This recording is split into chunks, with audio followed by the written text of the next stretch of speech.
আজকে লাউ শাক করবো পোস্ত দিয়ে আর সর্ষে দিয়ে মাখা মাখা করে, আর বোয়াল মাছটা ঝাল করব। তো ভাত চাপিয়ে দিয়েছি, এবার এগুলো করে দিই। চলো তাহলে দেখতে থাকো, সাথে থাকো। তো আমি এখানে কড়াই বসিয়ে দিয়েছি, আর এখানে মশলা নিয়ে নিয়েছি যে শাকটা করব বলে।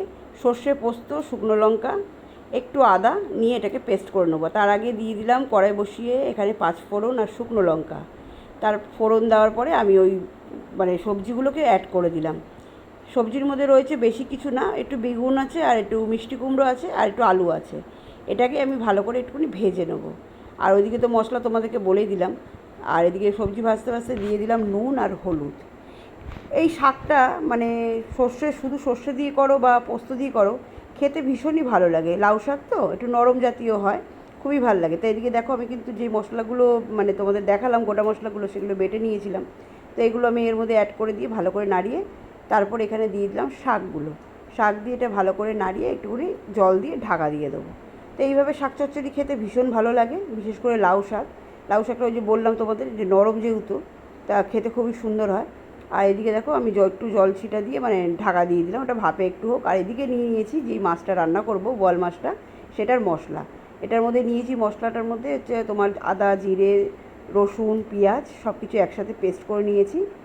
আর এদিকে দেখো আমার শাকটা কিন্তু প্রায় মানে নরম হয়ে এসছে, কিন্তু এখনও হয়নি কমপ্লিট।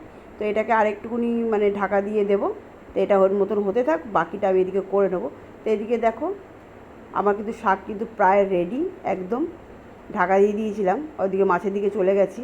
তো এদিকে মাছের মশলাটাও আমি করে নিয়েছিলাম। তো মাছের মশলাটা এখানে দিয়ে দিলাম তেলের মধ্যে, ভালো করে কষিয়ে তারপরে এখানে দিয়ে দিলাম টমেটো।